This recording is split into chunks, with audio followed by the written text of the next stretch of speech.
Hi ನಮಸ್ತೆ, welcome to ನೀರಬಿದಿರೆ channel. ಇವತ್ತು ನಾನು ಒಂದು ಆರೋಗ್ಯಕರವಾದ ಸೊಪ್ಪಿನಿಂದ ಪಲ್ಯವನ್ನು ಹೇಗೆ ಮಾಡುವುದು ಅಂತ ಇವತ್ತಿನ ವಿಡಿಯೋದಲ್ಲಿ ತೋರಿಸ್ಕೊಡ್ತೇನೆ. ಇವತ್ತು ನಾನು ಈ ಸೊಪ್ಪು ಇದು ಯಾವುದು ಅಂತ ಗೊತ್ತುಂಟಾ? ಇದು ಸಿಹಿಗುಂಬಳ ಅಥವಾ ಚೀನಿಕಾಯಿ, ಕೆಂಬಡೆ ಸೊಪ್ಪು ಅಂತ ಹೇಳ್ತೇವೆ ನಾವು. ಇದರ ಹೂವು ಮತ್ತು ಸೊಪ್ಪಿನಿಂದ ನಾನಿವತ್ತು ಪಲ್ಯವನ್ನು ಮಾಡುವುದು ಹೇಗೆಂದು ತೋರಿಸ್ತೇನೆ. ಆರೋಗ್ಯಕ್ಕೆ ತುಂಬ ಒಳ್ಳೆಯದಾದ ಒಂದು ಸೊಪ್ಪು ಅಂತ ಹೇಳ್ಬೋದು. ಸೊಪ್ಪು ಅಂತ ಹೇಳಿದರೆ ನಾವು ಇದನ್ನು ಎಲ್ಲ ಸೊಪ್ಪನ್ನು ಮಾಡಲಿಕ್ಕಿಲ್ಲ. ಅದರ ಚಿಗುರು ಬರ್ತದಲ್ಲ, ಕೊಡಿಯ ಚಿಗುರಿನ ಒಂದು 2 ಎಲೆ ಇರುವ ಗಂಟನ್ನು ನಾವು ಹೀಗೆ ಕಟ್ ಮಾಡಿ ತೆಗೆದು ಪಲ್ಯ ಮಾಡುವಂಥದ್ದು. ಬೆಳೆದ ಸೊಪ್ಪನ್ನೆಲ್ಲ ಮಾಡಲಿಕ್ಕೆ ಹೋಗಬೇಡಿ. ಬೆಳೆದ ಸೊಪ್ಪನ್ನೆಲ್ಲ ಮಾಡಿದರೆ ತುರಿಸುವ ಸಾಧ್ಯತೆ ಉಂಟು. ಹೀಗೆ ಕೊಡಿಯ ಚಿಗುರನ್ನು ನಾವು ತಗೊಳ್ಬೇಕು. ಈಗ ಕಡಿಮೆ ಕೆಲವು ಸಲ ಕಾಯಿಗಳಾಗದೇ ಇರುವಾಗ ನಾವು ಈ ರೀತಿಯಾಗಿ ಹೀಗೆ ಕಟ್ ಮಾಡಿ ಕೊಡಿಯನ್ನು ಕಟ್ ಮಾಡಿ ತೆಗಿಬೇಕು. ಆವಾಗ ಅಲ್ಲಿಯೇ ಚಿಗುರು ಬಂದು ಹೊಸ ಚಿಗುರು ಬಂದು ಅಲ್ಲಿ ಕಾಯಿ ಬರುವ ಸಾಧ್ಯತೆ ಉಂಟು. ಮತ್ತು ಮಳೆಗಾಲದಲ್ಲೆಲ್ಲ ಕಾಯಿಗಳು ಒಳಿಯುವುದಿಲ್ಲ ಅಂತ ಹೇಳಿದರೆ ಪರಾಗಸ್ಪರ್ಶ ಎಲ್ಲ ಸರಿಯಾಗಿ ಆಗದೆ ಒಳಿಯುವುದಿಲ್ಲ. ಆ ಟೈಮಿನಲ್ಲಿ ಅಥವಾ ಎಲ್ಲ ಟೈಮಿನಲ್ಲಿ ಕೂಡ ನಾವು ಮಾಡ್ಬೋದು. ಕಾಯಿ ಇದ್ದರೂ ಕೂಡ ಏನಾಗುವುದಿಲ್ಲ. ಹೀಗೆ ಇಷ್ಟು ಕೊಡಿಗಳನ್ನು ಹೀಗೆ ಇಷ್ಟು ಉದ್ದಕ್ಕೆ ನಾವು ಕಟ್ ಮಾಡಿ ತೆಗೆದು ಪಲ್ಯ ಮಾಡುವಂಥದ್ದು. ತುಂಬ ರುಚಿಯಾದ ಆರೋಗ್ಯಕರವಾದ ಪಲ್ಯ ಅಂತ ಹೇಳ್ಬೋದು. ಬೆಳೆದ ಸೊಪ್ಪು ಮಾಡಿದರೆ ತುರಿಸುವ ಸಾಧ್ಯತೆ ಉಂಟು. ಎಳೆಯ ಸೊಪ್ಪು ಎಂತ ಆಗುವುದಿಲ್ಲ, ತುರಿಸುವ ಸಾಧ್ಯತೆ ಎಲ್ಲ ತುಂಬ ಕಡಿಮೆ ಅಂತ ಇಲ್ಲವೇ ಇಲ್ಲ, ತುರಿಸುವುದೇ ಇಲ್ಲ. ಈಗ ಇದನ್ನು ಚೆನ್ನಾಗಿ ತೊಳೆದು ಕಟ್ ಮಾಡಬೇಕು. ಕಟ್ ಮಾಡುವಾಗ ನಾವು ಈಗ ಈ ರೀತಿಯ ದಂಟು ಸಿಗ್ತದೆ. ಈ ದಂಟನ್ನು ಕೂಡ ನಾವು ಪಲ್ಯಕ್ಕೆ ಉಪಯೋಗಿಸ್ಬೋದು. ಅದರ ಹೊರಗಿನ ನಾರನ್ನು ಈ ರೀತಿಯಾಗಿ ತೆಗೆದಾಗ ನಾರೆಲ್ಲ ಚೆನ್ನಾಗಿ ಬರ್ತದೆ. ನಂತರ ಅದನ್ನು ಚಿಕ್ಕ ಚಿಕ್ಕ ತುಂಡುಗಳನ್ನಾಗಿ ಮಾಡಿ ನಾವು ಪಲ್ಯಕ್ಕೆ ಉಪಯೋಗಿಸ್ಬೋದು. ಈ ರೀತಿಯಾಗಿ ದಂಟಿನ ಹಾಗೆ ಸಿಗ್ತದೆ. ಇದು ನಾರು. ಇದನ್ನು ತೆಗೆದಾಗ ದಂಟು ಸಿಗ್ತದೆ. ಈ ದಂಟನ್ನು ಚಿಕ್ಕ ತುಂಡುಗಳನ್ನಾಗಿ ಕಟ್ ಮಾಡಿ ಇಟ್ಟುಕೊಳ್ಬೇಕು. ಈಗ ನಾನಿಲ್ಲಿ ಸೊಪ್ಪು, ದಂಟು ಹಾಗೆ ಸಿಹಿಗುಂಬಳ ಅಥವಾ ಕೆಂಬಡೆ ಸೊಪ್ಪಿನ ಹೂವು ಎಲ್ಲವನ್ನು ಕಟ್ ಮಾಡಿ ಇಟ್ಟಿದ್ದೇನೆ. ಹಾಗೆ ಒಂದು ಈರುಳ್ಳಿ ಮತ್ತು ಒಂದು ಟೊಮೆಟೊವನ್ನು ಕೂಡ ಕಟ್ ಮಾಡಿ ತಗೊಂಡಿದ್ದೇನೆ. ಈರುಳ್ಳಿ 1ರಿಂದ 2 ಇದ್ದರೂ ಪರವಾಗಿಲ್ಲ. ಟೊಮೆಟೊ ಒಂದು ಸಾಕಾಗ್ತದೆ. ತುಂಬ ರುಚಿಯಾದ ಒಂದು ಪಲ್ಯ. ಇದಕ್ಕೆ ಇನ್ನು ಕಾಳು ಹಾಕಲಿಕ್ಕೆ ಬೇಕು.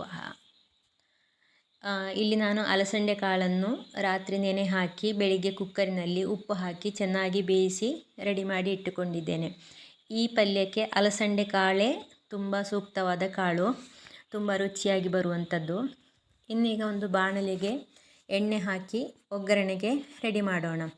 ಒಗ್ಗರಣೆಗೆ ನಾನಿಲ್ಲಿ ಮಾಮೂಲಿಯಾಗಿ ನಾವು ಉದ್ದಿನಬೇಳೆ, ಸಾಸಿವೆ ಹಾಗೆ ಒಣಮೆಣಸು ಇಷ್ಟನ್ನು ಹಾಕಿ ಫ್ರೈ ಮಾಡಬೇಕು. ಅದು ಸ್ವಲ್ಪ ಕಂದು ಬಣ್ಣ ಬಂದ ನಂತರ ನಾವು ಈರುಳ್ಳಿಯನ್ನು ಹಾಕಿ ಬಾಡಿಸಿಕೊಳ್ಳಬೇಕು.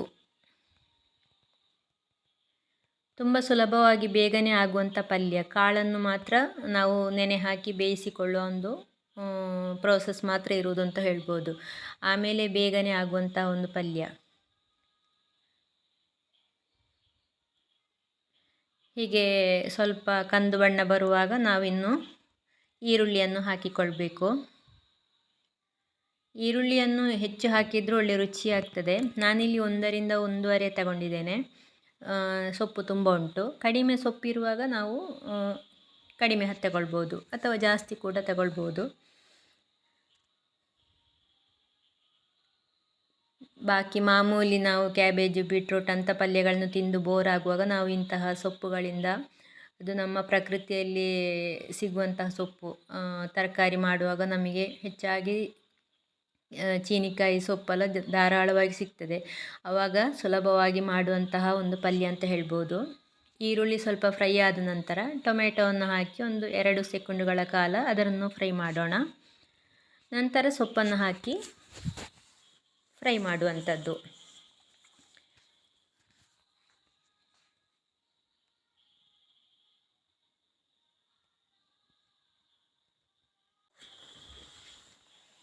ಇನ್ನೀಗ ಸೊಪ್ಪನ್ನು ಹಾಕಿ ಚೆನ್ನಾಗಿ ಬಾಡಿಸಿಕೊಳ್ಬೇಕು.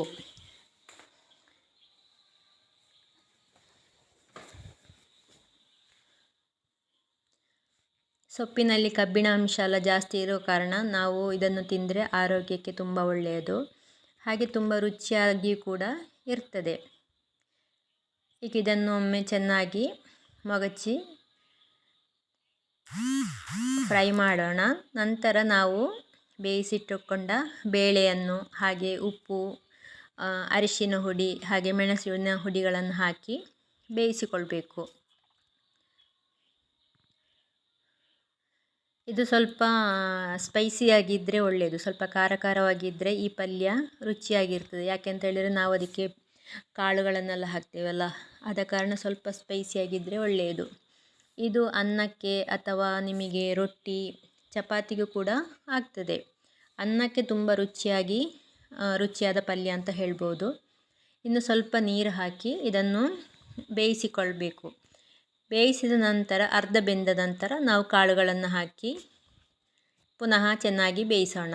ಈಗ ಅರ್ಧ ಬೆಂದ ನಂತರ ನಾನು ಕಾಳುಗಳನ್ನು ಹಾಕಿದ್ದೇನೆ.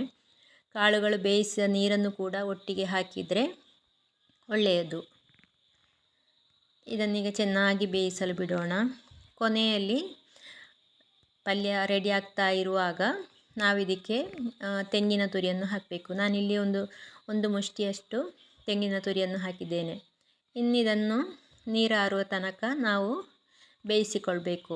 ಅಲ್ಲಿಗೆ ಪಲ್ಯ ರೆಡಿ ಆಯಿತು. ಹಾಗೆ ಈ ವಿಡಿಯೋ ಇಷ್ಟವಾದರೆ ನಿಮ್ಮ ಫ್ರೆಂಡ್ಸ್ ಆ್ಯಂಡ್ ಫ್ಯಾಮಿಲಿಗೆ ಶೇರ್ ಮಾಡಿ. ಹಾಗೆ ಸಬ್ಸ್ಕ್ರೈಬ್ ಮಾಡದೆ ನೋಡ್ತಾ ಇದ್ದರೆ ಸಬ್ಸ್ಕ್ರೈಬ್ ಮಾಡಿ, ಸಪೋರ್ಟ್ ಮಾಡಿ. ಈಗ ಪಲ್ಯ ರೆಡಿ ಆಯಿತು.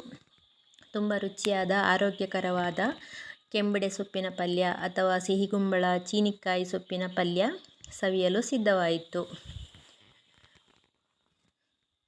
ಹಾಗೆ ಈ ವಿಡಿಯೋ ನೋಡಿದ್ದಕ್ಕಾಗಿ ಧನ್ಯವಾದಗಳು.